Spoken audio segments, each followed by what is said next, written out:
And we are live for the 24th episode of the Bronx Bomber Battle podcast. I'm your host, Matt, Luz, Luigi, and tonight it's the crew. It's G, it's Alex, it's Andrew. What's up, fellas? What's up? This is that awkward moment where no one wants to break the ice to open the show. That was really good. No one wants to say what's up to me. What the hell is going on? I don't really like you that much. Yeah. And that's our show. Thanks for tuning in, guys. We'll see you next week. Oh shit, man. Last day of February as we're recording this. That means the last month without regular season baseball. And also, it means that Bryce Harper finally signed a contract somewhere. And guess what? It's not with the Yankees. Big surprise. So we should just get right into that. Bryce Harper signs the biggest free agent deal in the history of team sports. 13 years, $330 million, no opt out. I think he's going to be getting paid like $26 million for most of the years and like $22 million the last few years. 13 years is a long damn time. Like that's. I wanted Bryce Harper as much as the next guy, right? But 13 years. That's somehow. I mean, guys, what were your reactions to this as the news broke today? I wasn't surprised that it was the Phillies. Like I thought it was either going to be the Phillies or the Dodgers. But I didn't actually think he would get that. He wouldn't get as much money as he did. I thought he would end up having to settle for a shorter term deal. But just the contract in general, the 13 years, 330 with no opt-outs at all, I just think is a terrible business decision for both sides. Just because if that deal turns out to be a bust, the Phillies are stuck with Harper for years, and Harper is stuck in Philly for 13 years. Here's the thing that he was going at, though. The Boris quote was that he wanted to stay in one city for the rest of his career, build a brand, build an identity, and convince fellow free agents in the future to come play with him. So for him, I don't think it was ever about making the most money every single year. It was just about, this is the amount of money I need for the rest of my life. I want to stay in one team, one city, and not have to worry about it. To me, what's most surprising is I think it was John Morosi mentioned that the Dodgers offer was, if I remember correctly, 4 years at $45 million per year. Like that's an outrageous number to turn 4 years, down. $168 million. Yeah, so like I get slightly less than 40. that. Still a lot of damn money. It's an NBA contract. Yeah. I mean, you can play 7-8 years with that, so the first 4 years at that much money, and then you get free agency at age 30. You only have to get 3 or 4 more years after that to match what he makes now. But again, I think he just wanted to have the security of playing for the rest of his career in one city. And the NL is probably going to get the DH in a few years, so he could probably just ride the DH role the back years of that contract. So, that all makes sense. It's just the amount of risk that's behind it is just it's so much because it's 13 years with no opt-outs, full no trade. He's stuck there. And this is for a guy that, I think Harper, his best years are ahead of him. But, I mean, look, he's only hit more than 40 home runs one time. It's not like he's put together 3 or 4, like, MVP caliber. He's only hit more than 30 twice. Yeah, he's kind of had that one season, 2015, where he was awesome. I mean, he had a .460 on-base percentage and 42 home runs. Those are phenomenal numbers. Mm-hmm. But, I mean, look, man, like last year, like you look at his numbers last year, his OBP was under 400, like just under 400. He had exactly 100 RBIs. I mean, that doesn't scream to you biggest contract in MLB history, like coming off a year like that. Yeah, we talked about this like in our own group chats in terms of Harper. Like, he's not, maybe he hasn't hit as many home runs as we thought he was. We were hearing about him when he was like an 18-year-old stud in high school, like all that stuff. Like, he still got on base. I think you could say, generally speaking, he hasn't always had great protection, in terms of people in the lineup with him.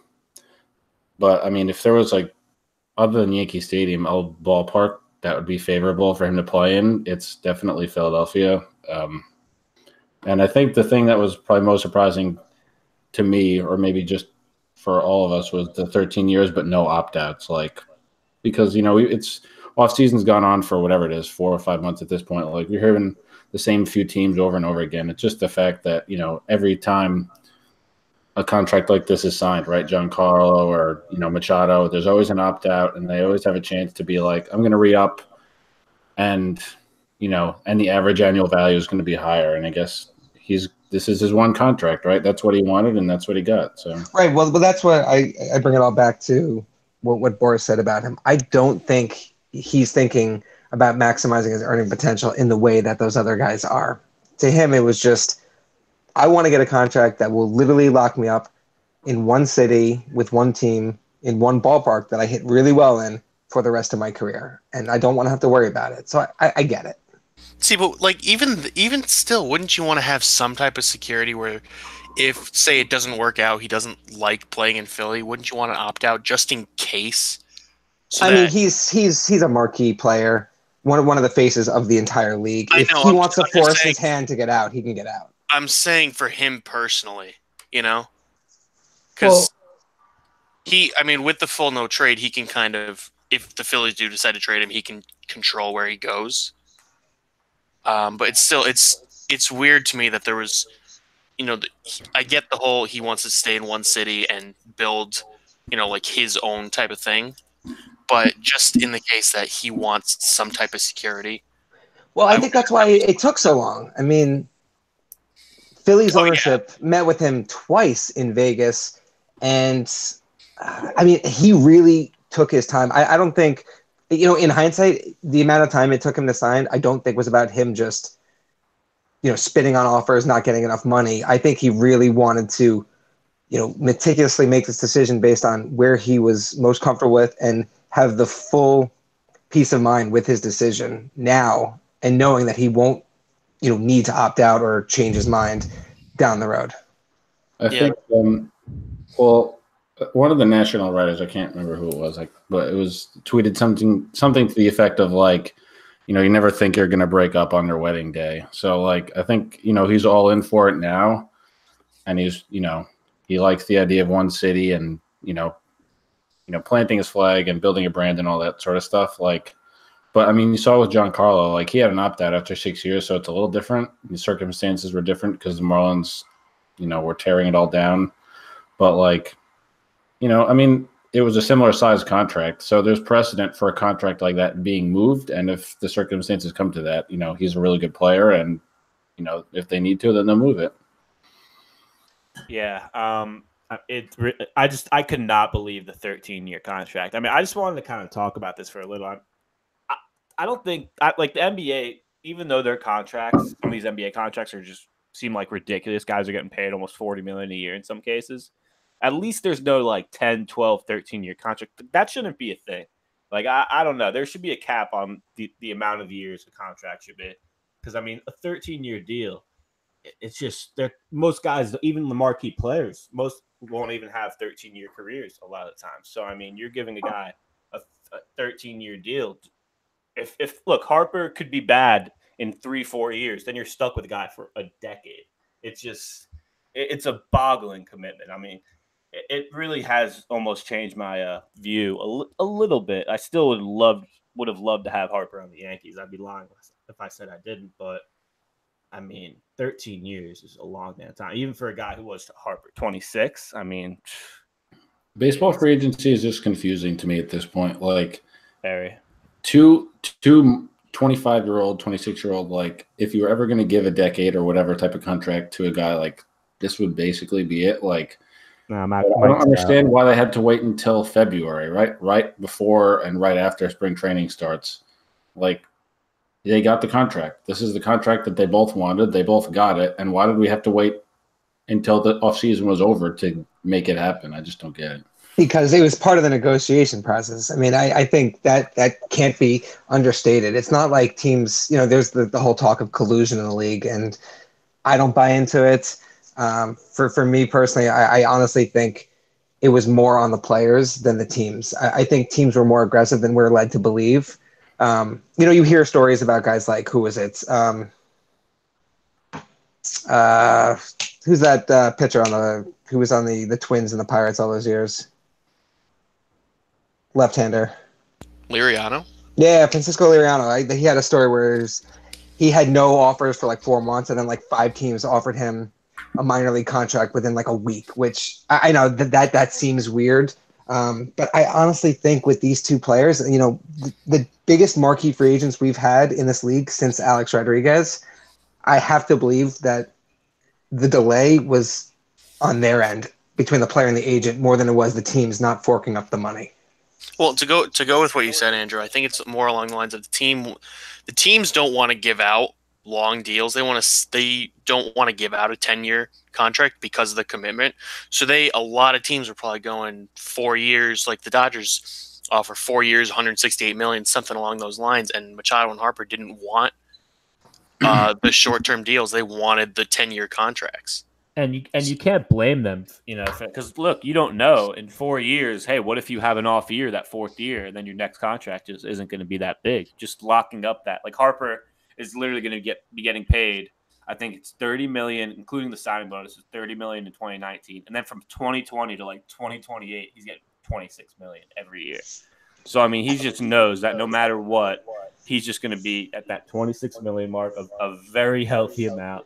And yeah, it's all about the security. But I mean, I do like the teams like the Dodgers going for those kind of like short term, way more, like $40 million plus a year more. And let's be honest, the Yankees probably did that too with Machado. Oh yeah, definitely. I definitely feel like the Yankees offered Machado like that type of deal. But hey, the players, they want those 10+ year deals, and you can't blame them. But right. They almost never work out. I mean, they just don't. It's crazy how fans bitched and moaned about free agency all winter, and then just the shock factor that came with the contracts to the 3 biggest free agents. Everyone said the Nationals paid way more than they should have for Patrick Corbin. There's a big sticker shock with 13 years for Harper, and Machado got the highest average annual for a free agent in Major League Baseball history. And you look at, especially Twitter fans to the Twitter GMs, let's say, of our team, the Yankees, just saying, just break the bank, do whatever you can.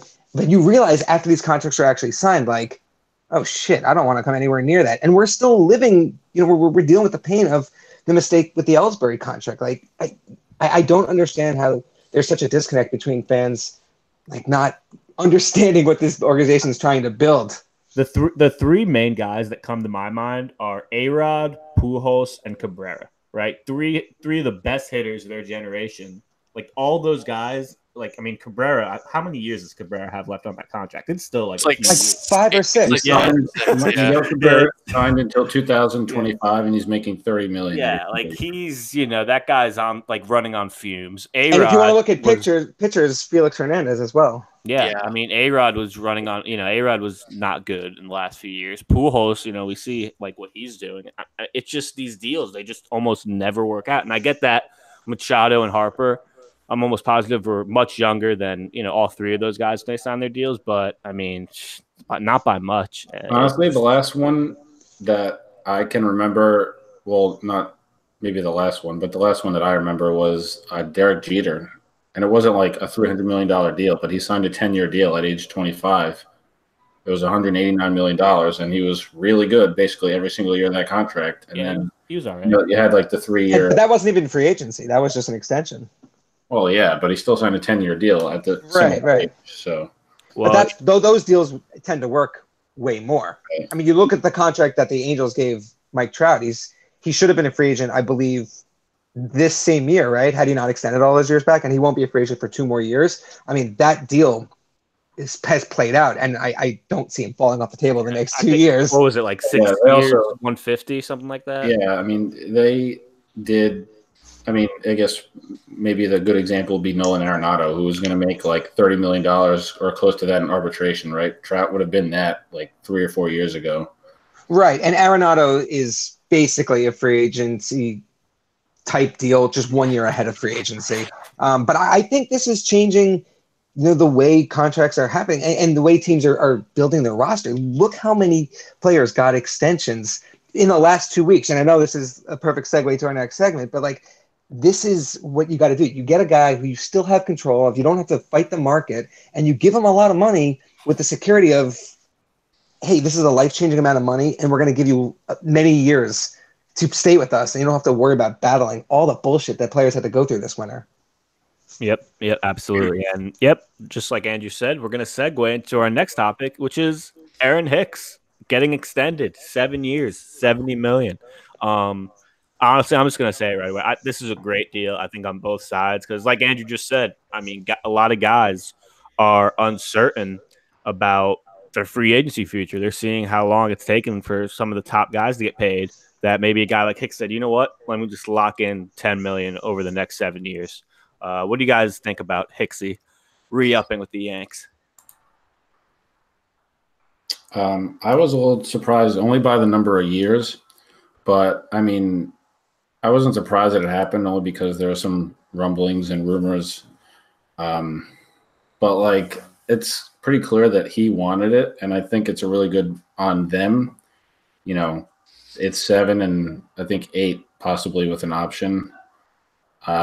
But you get a really good player, all around. He works the count. He hit a bunch of home runs. He hit a career high in home runs last year. He plays like super, super great center field defense.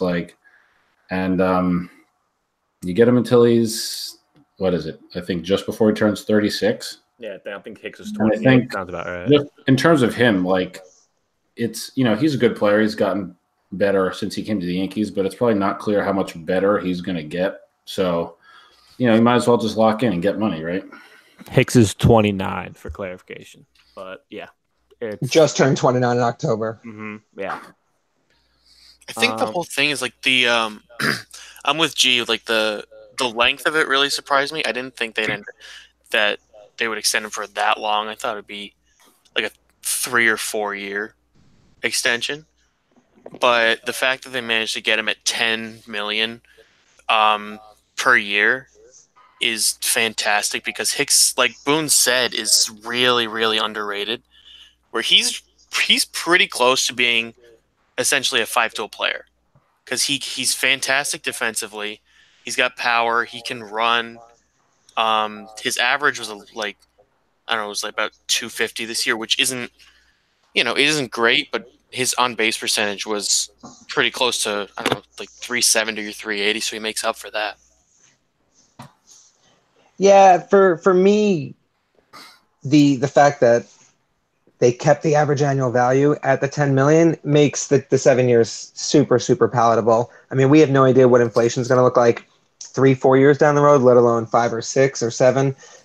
You look at, we're talking about Harper and Machado deals. If Bryce Harper falls off in 5 or 6 years and the Phillies are still tied to him for 7 more years at, 26 million for a couple years and then 22 on the back end, like that's what we're dealing with Ellsbury right now.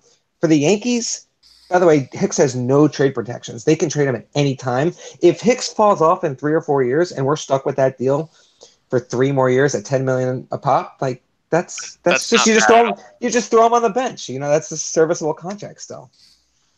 And I remember seeing just a few days before that happened and how they were talking about there was an article saying like maybe the AJ Pollock deal would be like a basic outline or something to go off of. And then, I mean, he got more money. He got more years, so he didn't get quite the average annual value. But, like, I think if you want to compare it to someone already on the roster, since we're going to beat him to death over the course of the season anyway, Ellsbury, like, he's making half of what Ellsbury made, and he's a better all-around player.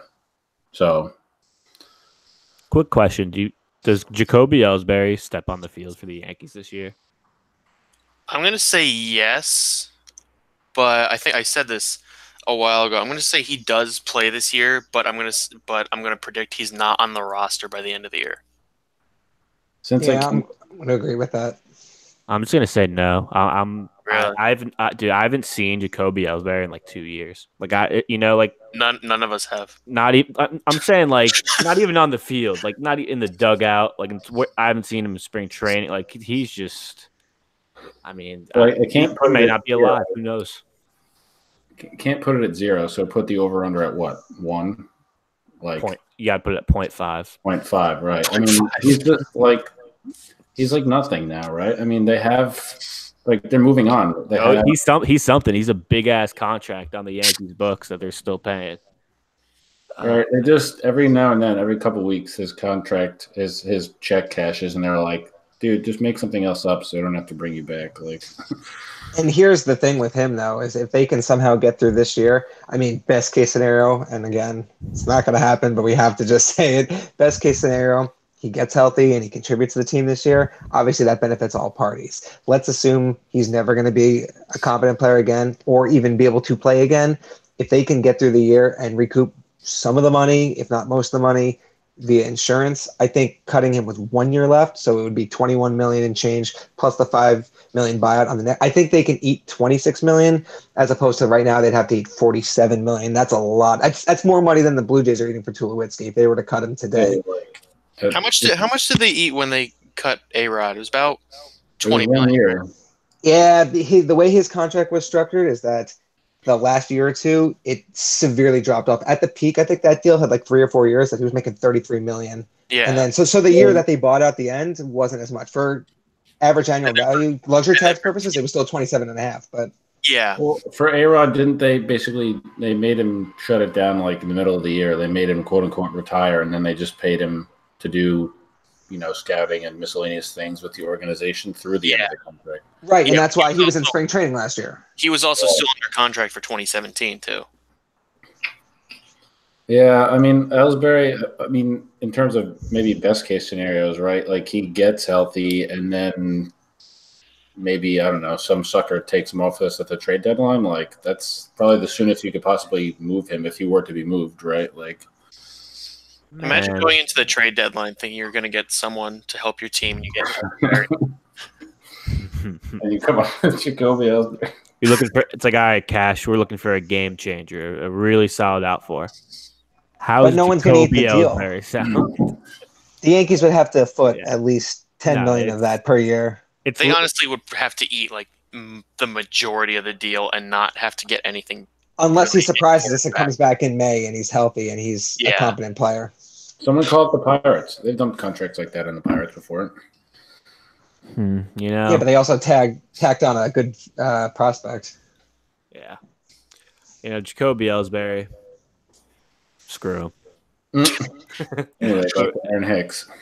Yeah, no, but I'm glad they got Hicksy locked up.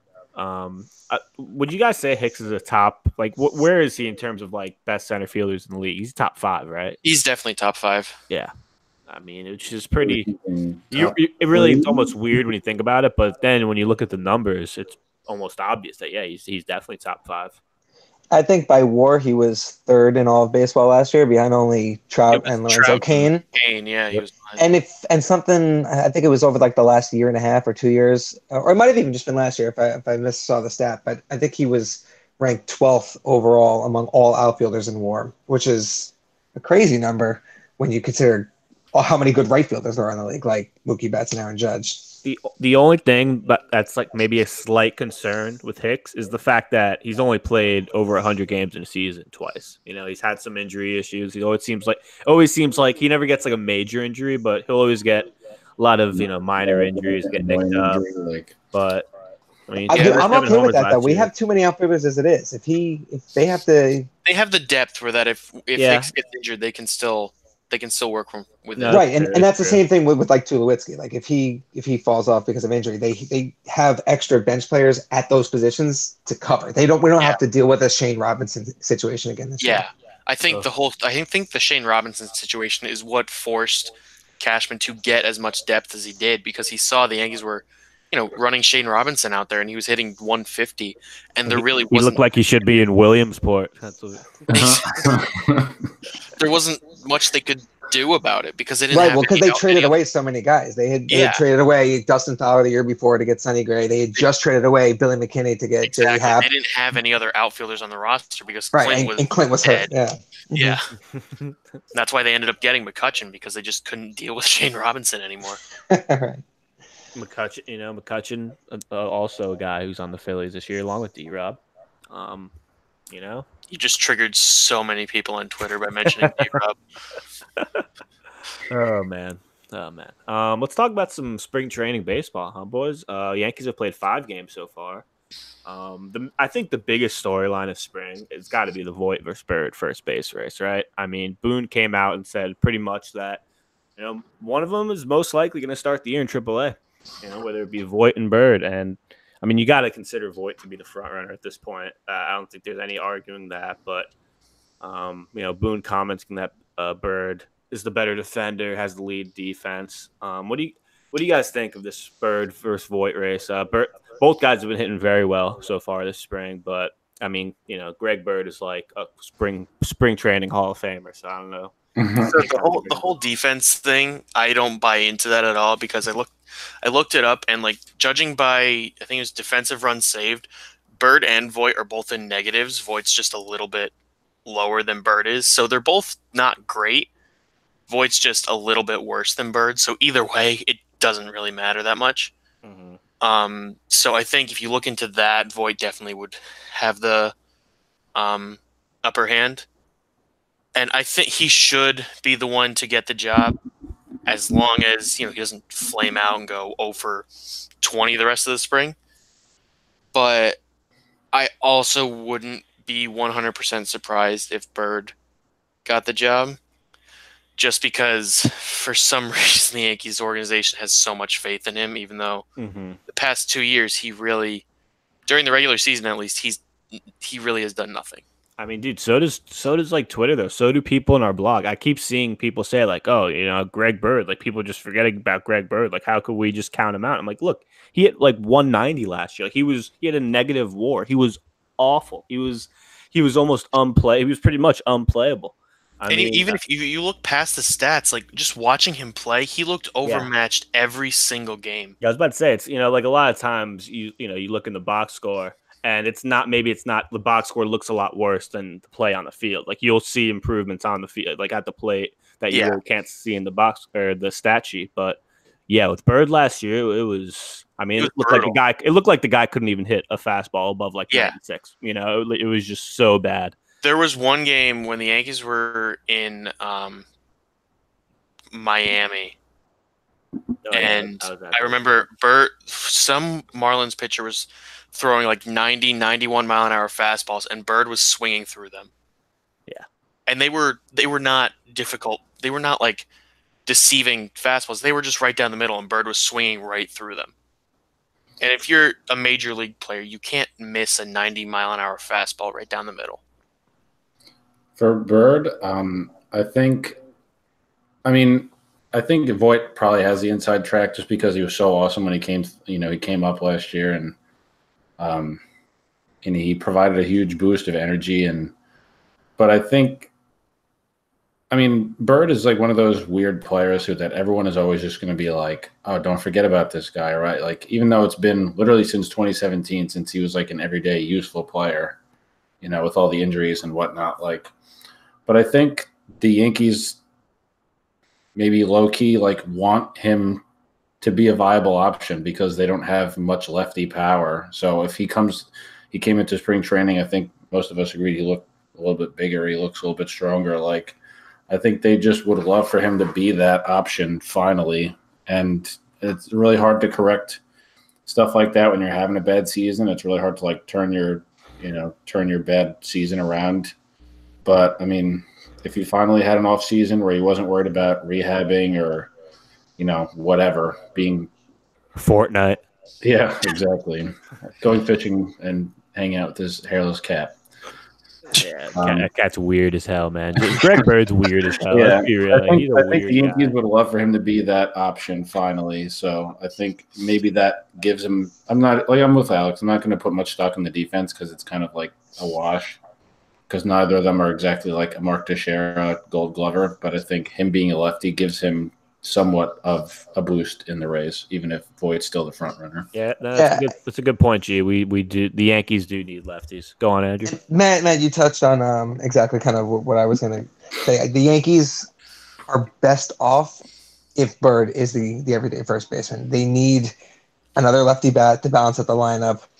I think he has a higher defensive ceiling than Voit, although Voit did have a really interesting quote this week that he he came in like his goal, he said, was to win a Gold Glove. He didn't want to hit 40 home runs. He didn't want to be a huge power threat in the lineup. He wanted to win a Gold Glove. So that tells me he worked on his defense, and that's a good sign as well. But I do think the Yankees are best suited. Should Greg Bird get the job and be a productive player? I wrote in my breakout candidates piece earlier this year that I'm not going to fall into the trap again, though, because I picked him last year. I had high hopes. And wait. No, real quick, Andrew. What was the prop bet you said last year at the beginning of the year between Greg Bird and Gary Sanchez? It was that going into the season, I thought Greg Bird was going to out homer Gary Sanchez. And even though it was close, just because they both missed so much time, that was one of the most disastrous things that I said on this podcast. I mean, if you had to rank, worst races of all time, the Greg Bird versus Gary Sanchez home run race of 2018 is right up there. I would just like to add to that our very own co-host Nick replied to Andrew's tweet saying that Sanchez was going to hit 40 home runs, and Andrew replied that Bird was still going to out-homer him. And neither of them broke 20. or Gary had 21, right? Or something like that. Or 18, I don't know. Gary only hit 18. Yeah, the final score of that one was 18-11. Gary. Oh my gosh, that's so. If you had told us, it's like a Virginia on like March 1st of last year. Imagine telling us at the beginning of the year that those two were going to combine for under 30 home runs and combine to hit like 180 between the two of them. I was going to say that Bird edged him out in batting average, about 99 to 186. So a barn burner for sure. Yeah, not the best year for Gary Hustle Sanchez. That one game where he lost the game by not running, I was literally screaming at my TV. I was about to say that was like the boiling point because it was like, all right, you've been bad all year, whatever. But at that point, it was like, all right, bro, like But he did go on the DL. We got to call it the IL now, but it was then using the DL. Yeah, he did go on the DL. Right, that was the equivalent. Yeah. That was the equivalent of a corner getting burned on a route and then just him holding his knee afterwards. Like, oh, my knee hurt. I think he pulled him into the clubhouse and they're like, dude, something's what hurt? All right, you're on the DL with a. We're trying to get you off the hook here, like. We think you just had a stroke out there, Gary. So you're going. Yeah, the knives were out that night. If he came through that, I mean, gee, hard to imagine something that the fan base could get more mad about for Gary Sanchez. I mean, I think they would have gotten more mad if Bird hadn't ran it out. Honestly, I mean, at that point in the season, did you really have expectations for Greg Bird? Like, oh God, no. Oh God, no. Speaking of expectations, how about Troy Tulowitzki putting up a couple homers this week? Dude, that first home run where it was against his old team, the Blue Jays, he hits the home run. He's like staring into the dugout of the Blue Jays. It's just, I mean, a bit of a hardo move, but I kind of love it. You gotta respect that. Yeah, honestly. Like everyone, all these other guys are probably just chilling, it's spring, and then like Tulo's just like staring a hole through the screaming, just like, oh Jesus, this guy's pissed. No one in the dugout kicked him out to the curb. His old manager wasn't there. Half the roster that was there last year isn't there anymore. Tulo's just looking at all that like, you guys traded me. Like, we didn't do shit, man. Everyone in the Jays dugouts looking at him like, yeah, we don't know who you are. See, I feel for the guy, though, just because, the Jays, like he said, they basically told him he couldn't play anymore. And then he worked all the way back. And then to just homer in his, in the second pitch he sees against the Jays, it's you got to get fired up about that. Yeah, I think that's the biggest chip on his shoulder is that the $38 million wasn't, we need to create flexibility with our finances because you don't, because you're paying him anyway. It was an indictment on his ability to play. As in, we have to pay you no matter what, rather than have you sit on the bench or try and compete for the starting shortstop. We want you gone. Get the hell out of this clubhouse. Yeah, it was essentially the Jays saying, we don't think you can play anymore. You are not good enough to play on this rebuilding team. Please leave. Exactly. That fire is really good, though. Like, even if it's just like, oh, it's the first few games of spring training. Like, he didn't play last year, and it's good that even though he got paid, he's getting his money, that he still has the fire to come back and do it. Like, I saw an article in The Athletic today that was something to the effect of, like, the Blue Jays thought that if they kept him around, he'd be a distraction because of, how much money he's making and, how little you probably expect from him at this point. And now if he comes back with the Yankees and is great, then he's still a distraction for them because they look foolish having gotten rid of him. Like, yeah, I think the Blue Jays are going to look foolish no matter what happens to the Woods. Well, they're keeping Vlad Jr. down to I was just about manipulate his that's what I was service just time. about to reference. Yeah, and they literally said that that's why they're keeping him down, right? They weren't even trying to hide it. I was about to say, like, I didn't have a problem with them doing that, but like them saying it was just like, look, guys, like people have done this before, but no one said no one says it. You can't just flat out say like that. the Cubs did with Bryant. They were just like, we don't know, and then right when the end of the month he was up there. Like that. The Cubs did it with Bryant. The Yankees kind of did it with Glaber and Andujar. Mm-hmm. And Brandon Drury too. Before we traded him. Yeah. I don't even. He really just brought up Brandon Drury on the podcast. Wait, did Brandon Drury play for the Yankees? Isn't that guy like a soccer player or something? I don't even know who that guy is. Vlad Guerrero Jr., just as a sidebar, batted 400 in AA, got promoted to AAA, quote unquote, dropped off to 330, and they're still not going to bring him up. Nope. No, he's been ready to make his major league debut since like August of last year. He came out of the womb. The moment he began, he was Vlad ready. Guerrero is his dad. That's not wrong. And you see Fernando Tatis Jr. just no better person to learn to swing at pitches in the left-hander's batter's box from. Got a lot of great young baseball players out there. But speaking of one, Clint Frazier probably going to start the year in AAA. Thoughts? I'm not surprised, just because of the amount of outfielders the Yankees have. But dude, his tweets told me that he was going to be the starting left field. Well, he really in spring training he hasn't looked that great. I don't know what his stats are exactly, but I know the other day, he struck out a lot, and like I don't think that's really that telling, but I think the possibility, like going into spring training, of him starting in AAA was way higher than him breaking with the club. Well, that decision is twofold, right? He was hurt last year, and he needs reps, so he shouldn't come up. He shouldn't be on the big league roster playing 2 or 3 times a week. He needs to go unless he was hitting out of his mind in spring training. Right. He needs to be playing every day, so put him in AAA to start the year. And the Yankees really need to know for the last time what they have in Tyler Wade, because again, he's killing it in spring training, which he does. But if he's a total dud again, should he make that 25th man spot on the roster, then I think they finally know that this is it. He's a AAA player, and we can't put any more eggs in that basket. Exactly. I was going to say, Clint Frazier so far, 3 hits and 9 at-bats and 3 strikeouts, so it's not going well. But, like... I mean, that's not terrible, but it's not good enough to... Actually, sorry. Look at it. It's 1 hit and 9 at-bats. Oh, well, now that you say that, G. Thanks, G. 9's pretty good. No. I botched it. Sorry. Since we were all fired up about all the stuff he was posting on social media, like, he's going to win the job, this and that. He hit a bunch of home runs in batting practice, which, I mean, it seems ridiculous. That's the most important thing in baseball. Batting practice. Everyone knows that. I mean, who's like Brett Gardner lost the starting left field job. So, like, are we just going to go into the season assuming that he's going to be the starter again, or is there someone else that's going to come through and stake a claim? If I had to make a guess, I would say Gardner's probably the opening day left fielder. Yeah, agreed. Just because I could easily see Gardner losing that job, though.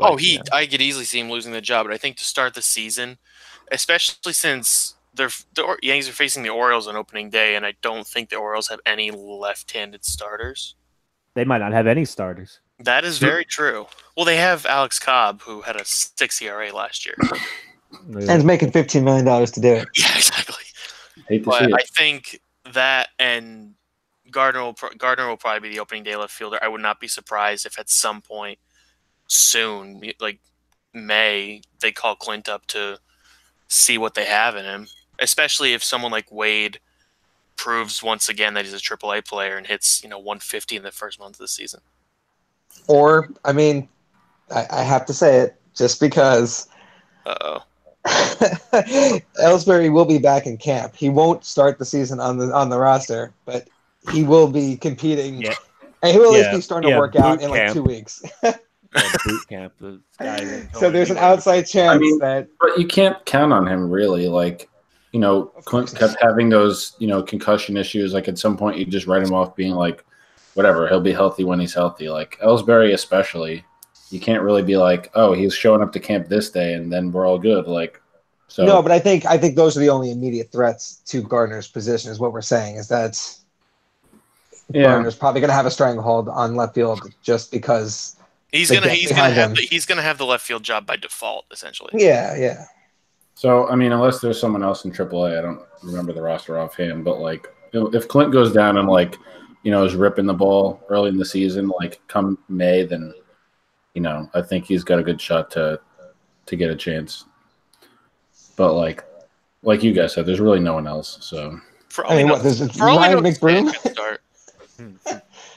has Tyler Wade played the outfield like Yeah. He played left right? field like yesterday. a few times? No, he's played, I would say, probably 50, 60 games in AAA in the Yeah, outfield. he plays the outfield in AAA a lot. Yeah. Especially when they used to have Avellino and they needed to rotate everyone in before Yeah, they traded him for McCutcheon. So I don't know. he has experience there. He's out of options though, right? That's the point that we're. It's not Neil Walker in right field. yeah. I don't know. Lyle Tyler Wade, Overbay. I just don't buy it. Like he's one of those guys that I feel like we've seen mostly enough of, unless it's whatever his fourth or fifth time around where he magically just starts being good. But I just don't buy it. Speaking of other young Yankees, Chance Adams, not good at baseball. He threw a third of an inning on Wednesday, gave up 4 hits, 5 runs, and a walk. Not ideal. Not what you want. Yeah, that's not great. At one point, he was our number 3 prospect. I don't think he's our number 30 prospect at this point. No, he's in the 20s. Well, he's not 30, so that was my point there, Andrew. Oh man, Jay Happ also Find yourself didn't funny, look don't good. you? I do. Jay Happ also didn't pitch well today on Thursday. So was that move already a bad move now that Jay Happ had his first start in spring and didn't pitch well? Yes, I think the Yankees are not going to win the World Series now solely because of Happ. Yeah, cancel the season. Well, as we're wrapping up here, we just wanted to tell you guys a little bit about the blog. We're going to be doing our positional previews coming up. Andrew and G, you guys want to tell us about that since you guys are writing 2 of them? Yeah, I guess I'll start. Essentially, in the past, we've kind of gone through player by player, and it's admittedly a little bit watered down. So we kind of restructured how we're going to do it this year. We're going to have them all come out next week in order, and by the time we're on the pod next week, we can touch on most of them. I think the last one's probably going to be the coaching staff, so probably not as much of a priority anyway. But we're going to just do starting pitchers, starting 9, and then bench, and then Matt. There's one other one. I think it's like AAA and outside candidates to make the roster. I believe what we have was infield plus catcher, outfield, starters, relievers, and then coaches, whatever that's. Okay. I'm gonna drink a lot before the coaches episode. Unfiltered Aaron Boone. It's like, listen here, Booney. Next week's pod, Luigi's thoughts on Aaron Boone, unfiltered. Nah, they'll kick us off. But yeah, a lot of good stuff coming to the blog. Like I said at the beginning of the show, March upon us. I'm so excited for Yankees baseball. Oh man, it's gonna be a good season, guys. Bryce Harper, not a Yankee, but Aaron Hicks is a Yankee.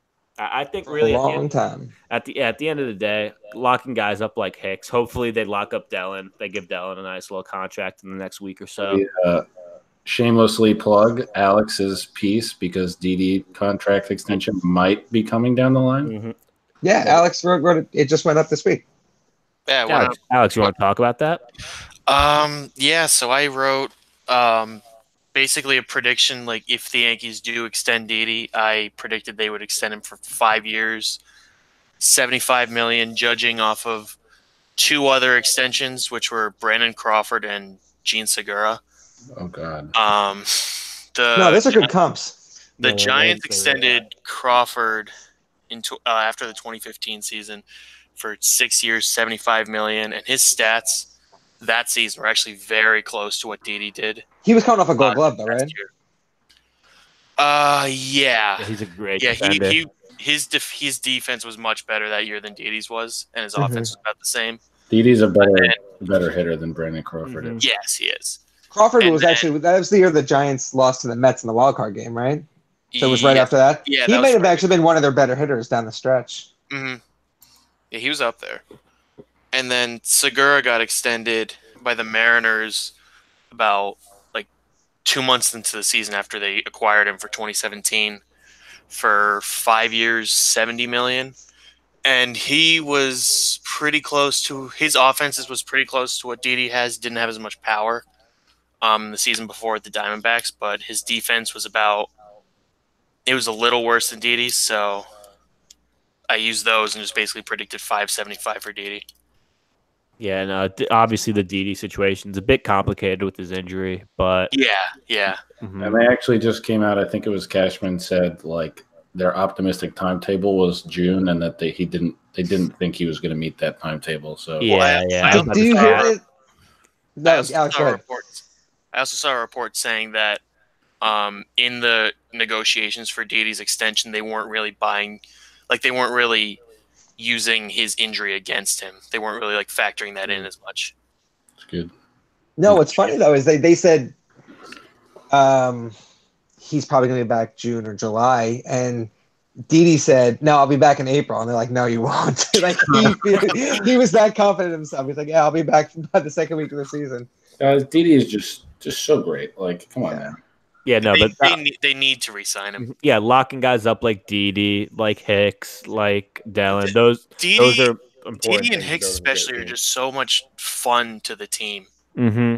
Because they the way they play, it's just it's enjoyable to watch. Right, and Didi and Hicks are two types of guys where it's like if all goes right with Glaber and Andujar and Judge, those are two guys that if they're at the bottom of your lineup, I mean that's just hell. Yeah, and they always say you build your team up the middle, right? So the Mhm. Yankees are set with Sanchez, assuming he can turn around this year, and then you have shortstop and center field. Those are two vital positions that across the league are pretty thin too. So to have those guys in house producing, and if you have long term security on them, that's a really good feeling. Yeah, we talked about how Hicks is a top 5 center fielder. I mean, that just kind of shows Hicks is a really good player, but it's just surprising that he's a top 5 center fielder. It just shows you how, there's having a great center fielder is kind of like a luxury.